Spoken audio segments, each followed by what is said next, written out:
জাসাস গ্যান্ডারিয়া থানা করে আমার বক্তব্য শুরু করছি। মহান আল্লাহ তাআলা ওনাকে সুস্থ করে ফিরিয়ে দেন।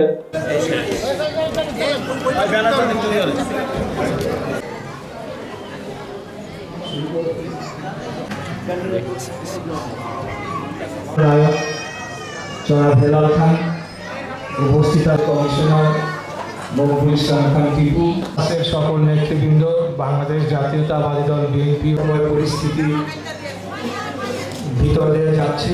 এই ভবিষ্যৎ প্রজন্মকে অন্ধকারে রেখে যাওয়ার জন্য বিভিন্ন শ্রেণী পেশায় যারা তাদের সেটি সম্ভব হবে, সেই বুদ্ধিজীবীদেরকে হত্যা করা হয়েছিল নির্মমভাবে। আমাদের বহুল প্রতীক্ষিত জাতীয় নির্বাচন ছিল গত বছর 24-এর গণঅভ্যুত্থানে যারা একই ধরনের একটি ঘটনার মুখোমুখি হয়েছিল। কোনো না কোনো নেতৃবৃন্দের দিকে ইঙ্গিতপূর্ণ মন্তব্য করার চেষ্টা করলেন, যেটা এখানে আওয়ামী লীগের সন্ত্রাসীরা জড়িত। শুধু তাই এটা নতুন করে এটা সব জায়গাতে এগুলো আলোচনা হয়েছে। অতএব আমি এবং আমরা আগামীতে যে ধরনের আরো ঘটনার চেষ্টা হতে পারে না সেটার কোনো নিশ্চয় সেটা নির্ণয়ের একটা মহাপরিকল্পনার অংশ। অর্থাৎ আমরা বাংলাদেশকে যে বিগত ফ্যাসিবাদ আমল থেকে উত্তরণ। প্রথমে আমি আমাদের নেত্রী দেশনেত্রী বেগম খালেদা জিয়ার দ্রুত আরোগ্য কামনা করে আমার বক্তব্য শুরু করছি। মহান আল্লাহ তাআলা ওনাকে সুস্থ করে ফিরিয়ে দেন। ওনার মতো একজন অভিভাবক এই বর্তমান বাংলাদেশে একটি যে ক্রান্তিকালীন সংকটময় পরিস্থিতি ভিতর দিয়ে যাচ্ছে, এই সময় ওনার মতো একজন অভিভাবকের অত্যন্ত প্রয়োজন রয়েছে। এই গণতান্ত্রিক উত্তরণের যে পথযাত্রা আমরা রয়েছি সেটি সম্পন্ন করার জন্য অবশ্যই ওনার প্রয়োজন রয়েছে। এর পাশাপাশি আমরা আপনাদেরকে বলতে চাই যে বিজয়ের মাস, এই মাসেই 1971 সালের সে 26শে মার্চ শহীদ রাষ্ট্রপতি জিয়াউর রহমানের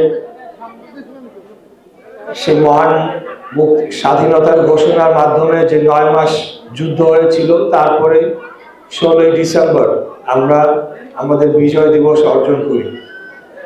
এছাড়া আজকে 14 ডিসেম্বর আপনারা জানেন যে শহীদ বুদ্ধিজীবী হত্যা দিবস। এই দিনে পরাজিত পাকিস্তানি শক্তি যারা যুদ্ধে পরাজিত হয়েছিল এবং এই দিনেও সিরাজগঞ্জ সহ বিভিন্ন জেলায় তারা আত্মসমর্পণ করেছিল, তারা ঠিক যাওয়ার আগ মুহূর্তে বাংলাদেশকে মেধাশূন্য করে দেওয়ার জন্য বাংলাদেশের কৃষ্টি, বাংলাদেশের সংস্কৃতি, বাংলাদেশের ভবিষ্যৎ প্রজন্মকে অন্ধকারে রেখে যাওয়ার জন্য সেই সময় যারা চিন্তক ছিলেন, সেই সময় যারা বুদ্ধিজীবী ছিলেন, বিভিন্ন শ্রেণী পেশায় যারা তাদের মেধা এবং জ্ঞান চর্চার মাধ্যমে একটি জাতিকে গড়ে তোলার জন্য যে ভিত্তি রচনা করতে পারতেন, তাদেরকে যারা মনে করেছেন যে বাংলাদেশকে একটি ব্যর্থ রাষ্ট্র করে দেওয়ার জন্য যাদেরকে হত্যা করলে সেটি সম্ভব হবে, সেই বুদ্ধিজীবীদেরকে হত্যা করা হয়েছিল নির্মমভাবে। আমি তাদেরও সেই আত্মত্যাগকে সবার আমরা সম্মান জানাচ্ছি এবং তাদের আত্মার প্রতি মাগফিরাত কামনা করছি।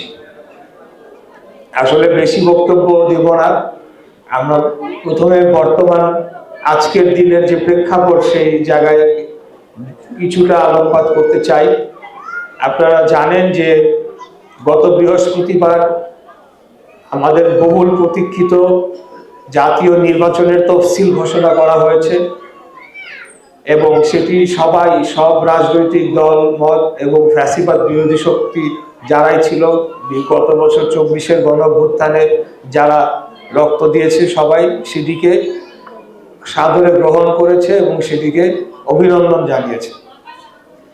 তারপরের দিনই শুক্রবার দিন জুম্মা নামাজের পর আপনারা জানেন যে ইনকিলাব মঞ্চের মুখপাত্র এবং ঢাকা 8 আসনে স্বতন্ত্র সম্ভাব্য প্রার্থী জনাব শরীফ ওসমান হাদির উপর ন্যাক্কারজনক বর্বরচিত একটি হামলাকাণ্ড ঘটানো হয় এবং তার তাকে হত্যার উদ্দেশ্যে তার মাথা বরাবর গুলি করা হয়েছে এবং সে অত্যন্ত সংকটাপন্ন অবস্থায় চিকিৎসাধীন রয়েছেন।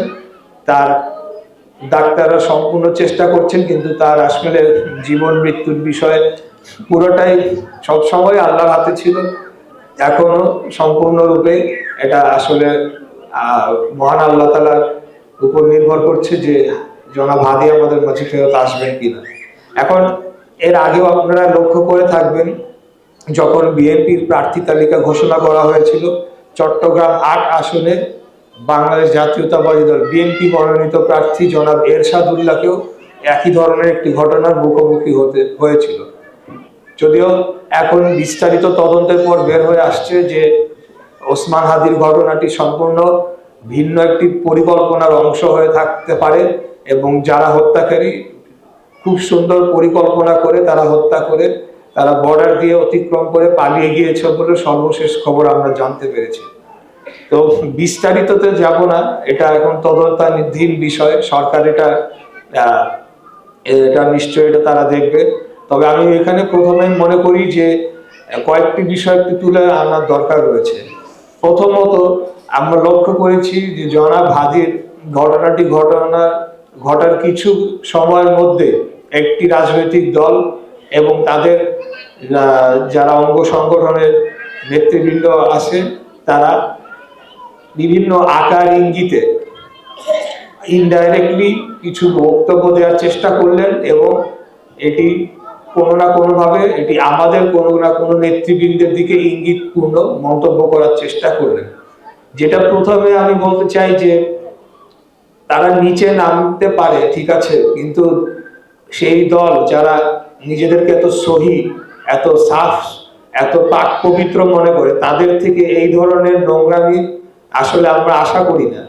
আমরা মনে করি যে তারা অন্তত ন্যূনতম তাদের যে মনুষ্যত্ববোধ যদি থাকতো, তাহলে এরকম একটি ঘটনার সাথে সাথে সেখানে রাজনৈতিক ফায়দা লোটার জন্য তারা মন্তব্য করে বসবে, এটা কোনোভাবেই কাম্য নয়।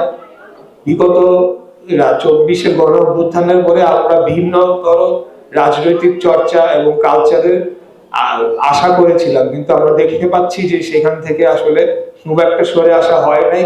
এটা ঠিক আওয়ামী আমলে সকল কিছু যেমন মিথ্যা বানানো ঘটনা চাপিয়ে দেওয়া হতো বিএনপি জামাত বলে, ঠিক এখন কিন্তু সেই ধরনের একটা লক্ষণ আমরা দেখতে পাচ্ছি। আমরা এটাকে ঘৃণা করে প্রত্যাখ্যান করছি। এটা খুব সুস্পষ্ট যে এখানে আওয়ামী লীগের সন্ত্রাসীরা জড়িত। শুধু তাই এটা নতুন করে এটা কোনো তথ্য দেওয়ার মতো নয়। এখানে বিগত কয়েক মাস ধরে আমরা বিভিন্ন অডিও বার্তা ফাঁস হয়েছে, সেখানে আমরা দেখেছি খুনি হাসিনা সরাসরি নির্দেশ দিচ্ছে তার নেতা কর্মীদের যে আমাদেরকে হত্যা করার জন্য। এখানে বিভিন্ন তাদের গ্রুপের অডিও বার্তা ফাঁস হয়েছে, সেখানে আলোচনা হচ্ছে যে বিভিন্ন প্রার্থীকে টার্গেট করা হবে, বিভিন্ন প্রশিক্ষিত সন্ত্রাসীদেরকে পুশ ব্যাক করা হচ্ছে, অর্থাৎ বাংলাদেশে পাঠানো হচ্ছে, এবং সেগুলোর আলামত সব জায়গাতেই এগুলো আলোচনা হয়েছে। অতএব আমি বলবো সরকারের একটা গোয়েন্দা তৎপরতার ব্যর্থতা রয়েছে। হয় তারা জেনে এই বিষয়ে কোনো পদক্ষেপ নেয় নাই, তার মানে তাদের এক প্রকার সায় রয়েছে, অথবা তাদের সক্ষমতা এবং তাদের সদিচ্ছার অভাব রয়েছে বিধায় এরকম একটি ন্যাক্কারজনক ঘটনা ঘটেছে। এবং আমরা আগামীতে যে এই ধরনের আরো ঘটনার চেষ্টা হতে পারে না সেটার কোনো নিশ্চয়তা নাই। তাই বর্তমান সরকারকে অবিলম্বে এই সকল যে থ্রেট, এই সকল যে হুমকি রয়েছে সেগুলো চিহ্নিত করে যথাযথ পদক্ষেপ এবং ব্যবস্থা নেওয়ার আমরা আহ্বান জোরালোভাবে জানাচ্ছি। এখানে আমরা এর বাইরে বাংলাদেশ জাতীয়তাবাদী দল সহ সারা দেশে সকলে যারা প্রার্থী হয়েছেন সকলকে বলবো যে আমরা যে লড়াইটা করছি এটা শুধু একটা নির্বাচনের মধ্যে সীমাবদ্ধ নয়।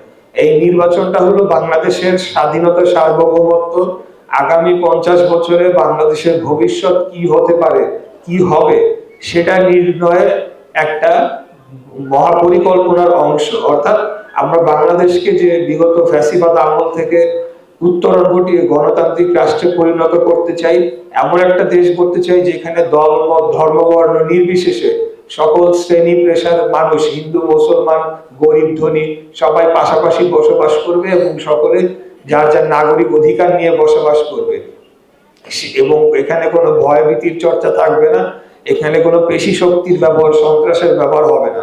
এই বাংলাদেশ যারা গড়তে দিতে চায় না, যারা পলাতক ফ্যাসিস্ট শক্তি, যারা দেশ থেকে বিতাড়িত হয়েছে, যারা যে কোনো মূল্যে বাংলাদেশের স্বাধীনতা সার্বভৌমত্ব আগেও তারা বিক্রি করে দিয়েছে, আবারও সেটাকে জলাঞ্জলি দিয়ে তারা প্রয়োজনে বলে আবারও তারা ফিরতে চায়, ক্ষমতায় ফিরতে চায়, এটা তাদেরই কর্মকাণ্ড, তাদেরই এখানে মূল পরিকল্পনা বলে এটা দিন দুপুরে স্পষ্টভাবে পরিষ্কার হয়ে আসছে। তাই আমি বলবো এই মুহূর্তে সকল রাজনৈতিক দল এবং অন্যান্য যারা ক্রিয়াশীল শক্তি রয়েছে আমাদেরকে ঐক্যবদ্ধভাবে এই আওয়ামী লীগ যে কি বড় সন্ত্রাসী, আওয়ামী লীগের যে বজ্জাগতভাবে সন্ত্রাসী একটি দল, সেটি আমাদেরকে তো অন্তত নতুন করে বোঝানোর দরকার নেই। আমরা 17 বছর এরকম বহু ঘটনার শিকার আমরা হয়েছি, বহু গুলির মুখে আমরা দাঁড়িয়েছি, বহু তাদের রাষ্ট্রীয় সন্ত্রাসের শিকার আমরা অনবরত বাংলাদেশ জাতীয়তাবাদী দল লড়াই করে আসছে। তাই আমরা এসব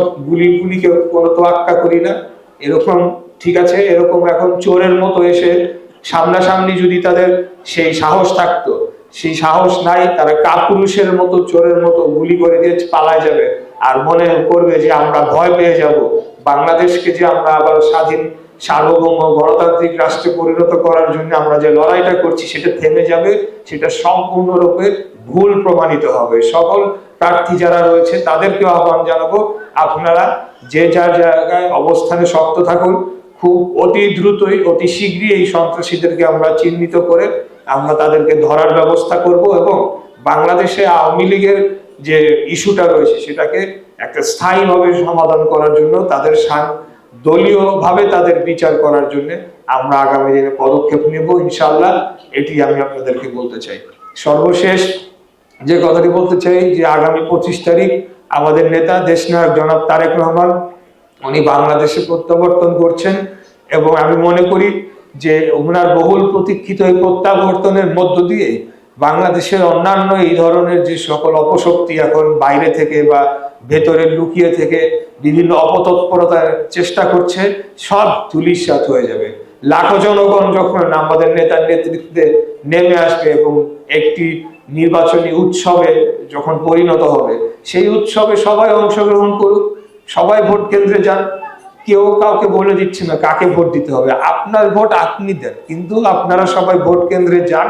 আপনারাই আপনাদেরকে যাকে মনে হয় যে বাংলাদেশ রাষ্ট্র আপনাদের শহর আপনাদের জীবনকে আরো উন্নত করার জন্য ভূমিকা রাখতে পারবে, তাদেরকেই আপনারা ভোট দেন। আমি বলছি না যে আমাদেরকেই দিতে হবে, আপনারা আমাদের পরিকল্পনা দেখেন, অন্যদের পরিকল্পনা দেখেন এবং আপনারা ভোট কেন্দ্রে অবশ্যই যাবেন।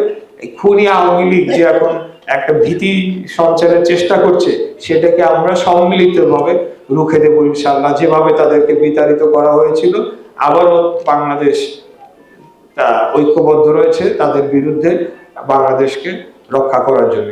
এই বলে আজকে আবারও সকলকে ধন্যবাদ জানিয়ে, বিশেষ করে আমাদের এখানে প্রধান অতিথি জনাব হেলাল খান, রকম ভাই, আমাদের টিপু, জনাব টিপু এবং জনাব কাদির এবং অন্যান্য সকল নেতৃবৃন্দ, সবাইকে আমি ধন্যবাদ জানাচ্ছি যে অত্যন্ত ধৈর্য সহকারে আপনারা অপেক্ষা করেছেন এবং আমার বক্তব্য শুনেছেন, সেটার জন্য আপনাদেরকে অশেষ ধন্যবাদ জানিয়ে আমার বক্তব্য এখানে শেষ করছি। খোদাফেজ। বাংলাদেশ জিন্দাবাদ, বাংলাদেশ জাতীয়তাবাদী দল জিন্দাবাদ, শহীদ রাষ্ট্রপতি জিয়া রহমান আমাদের দেশের খালেদা জিয়া দীর্ঘজীবী হন, আমাদের নেতা দেশ খালেদা জিয়া। আসসালামু আলাইকুম।